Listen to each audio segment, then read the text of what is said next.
Top knot.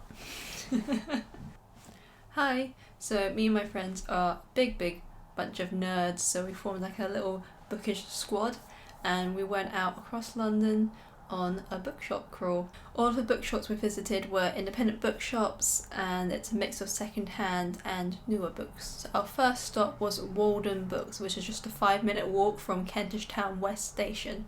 Now, top tip from me, make sure your friends know it's Kentish Town West, so they don't end up at Kentish Town, which is like 5-10 minute walk away, and you have to sit in a cafe waiting for them to come to you, drinking the tea of shame. Anyway, the bookshop is right amongst this row of houses. It's a secondhand bookshop. They do rare books, antiques, and they specialise in literature and visual arts. You visit and then there's just loads of shelves outside, and then you go inside, these shelves full of all these old books, and it's wonderful to just go in and nose around and meander through these piles of books.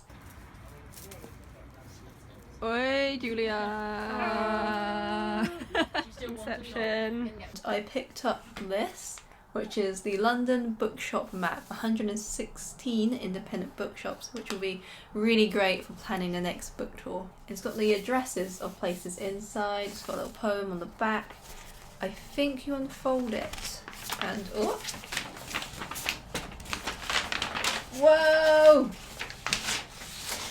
It's a big map! Oh, that's wonderful.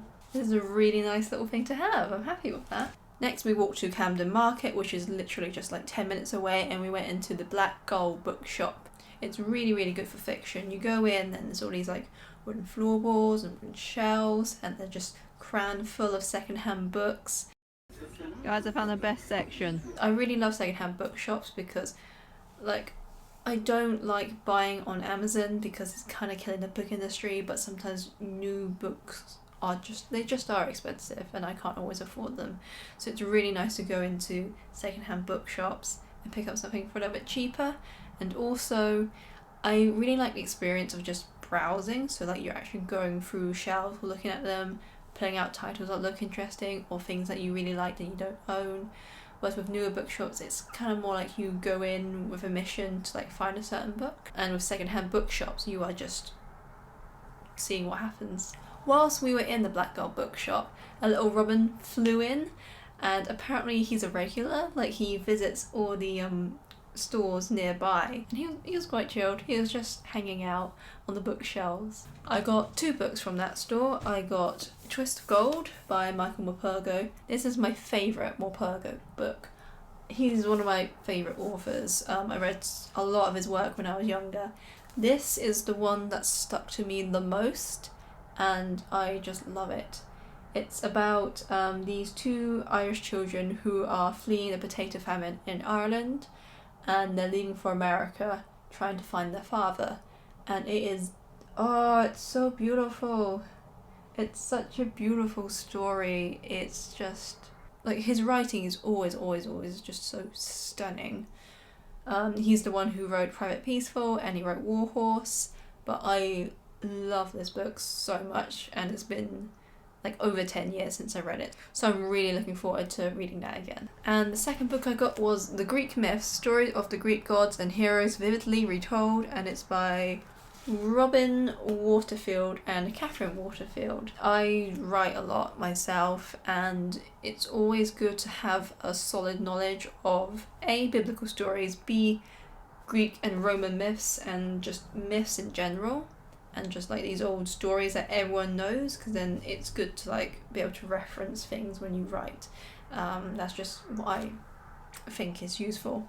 And Greek myths are brutal and weird and very complex. That's the most difficult thing because of like the family trees, gods related to other gods, gods sleeping with their siblings, which they really shouldn't be doing, and then messes up the family tree some more. And it was just really good to like get this and get a clearer idea of all these old stories that we know. So I picked up this book for $4.50 and this one was $3.50. So nice and affordable. Next up was Iconica Books, which is just like 2 minutes away from the Black Girl Bookshop. It's still in Camden Market. Like it's a tiny like a booth sort of room thing, but definitely go check it out if you're really into like beautiful book covers. Not a secondhand bookstore, they stock new editions of things. They sell a lot of classics and children's books, and oh my gosh, they stock the prettiest covers. They say don't judge a book by its covers, blah blah blah, but like if you're buying classics, I feel like you should get the prettiest covers out there. I don't know where she finds like the best editions of everything, but they are just gorgeous. They're so pretty. And I didn't buy this on the day, but I've been there before, and I had picked up this copy of Pride and Prejudice. And I've been looking for like the perfect book cover of Pride and Prejudice for years, and I saw this, and oh, that's so pretty. So pretty. Another really nice thing about these bookshops being in Camden is that you're in Camden Market, which means food from across the world everywhere. So we had a little pit stop, we all got some food. I got these lovely churros and Cajun fries, which were amazing. Also, we were doing this bookshop crawl whilst it was snowing, so it was absolutely freezing cold. And we went to warm up in a place called Camden Garden Centre, and it's, surprise surprise, a garden centre. There's a lot of plants, obviously. And upstairs it's this cafe, and they do a really nice selection of cakes and teas. And the main thing is that the staff are so nice. They are just some of the friendliest people, and they make you feel very, very welcome, and it's just such a nice, relaxed atmosphere. So we stopped for a break, some tea, some cakes, and also like since we hadn't seen each other for a while, we all just had a nice chance to warm up and just have a chat. After that, we braved the cold, got on the tube, and went to Charing Cross Station. And literally just outside Charing Cross Station, like a 3-minute walk maybe, on Charing Cross Road, there are 2 really wonderful secondhand bookshops. We went into the first one, which is called Any Amount of Books. So lots and lots of secondhands. They do a lot of antiques as well. And there's also a big basement.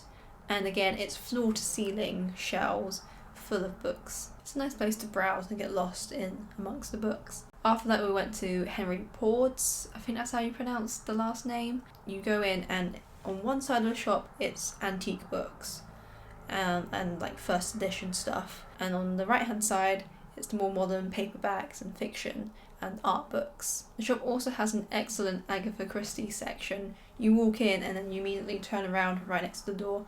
There's just a really long shelf of Agatha Christie books. And again, I didn't buy this on the day, but I've been there before, and I picked up my first Agatha Christie book, which was Murder on the Orient Express, because apparently this is one of her best Poirot,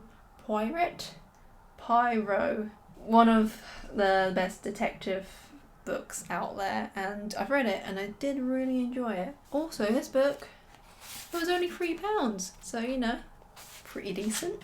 And then we walked. In hindsight, maybe we shouldn't have walked because it was a bit far away. Also, it was really cold, but we walked to Piccadilly and we went to this place called Hatchard's. It's this bookshop that is 5 floors, and it's been around since the 1700s, I believe, and it's incredible. It's one of the most extensive bookshops I've ever seen. You walk in, and every section, from children's to art to gardening to fiction to even poetry. Like normally bookshops have like a tiny poetry section. This one had a fantastic poetry section. An incredible bookshop, not secondhand, it's all new editions. And it's beautiful, it's gorgeous, and you could just literally lose yourself in there for hours and hours and hours just looking at these wonderful books. So that was our bookshop crawl. It was pretty much 6 hours long because we were out from 12 to 6, but then we did have a lunch break and a tea break. And it was just super fun hanging out with some wonderful friends and just having a nice time exploring all these like cool places in London. If you have any recommendations for amazing bookshops in London, please please let me know. I want to know, so let me know in the comments or tweet at me. I'm especially looking for any comic book stores or graphic novel bookstores, because I love comics and I love graphic novels, and I really want to get some more and know some more titles and things like that. So if you know any stores that do that in London, especially second-hand comic book stores, if that's not too much to ask, I would love to know. And thank you all very much for watching, and I'll see you guys soon. Bye!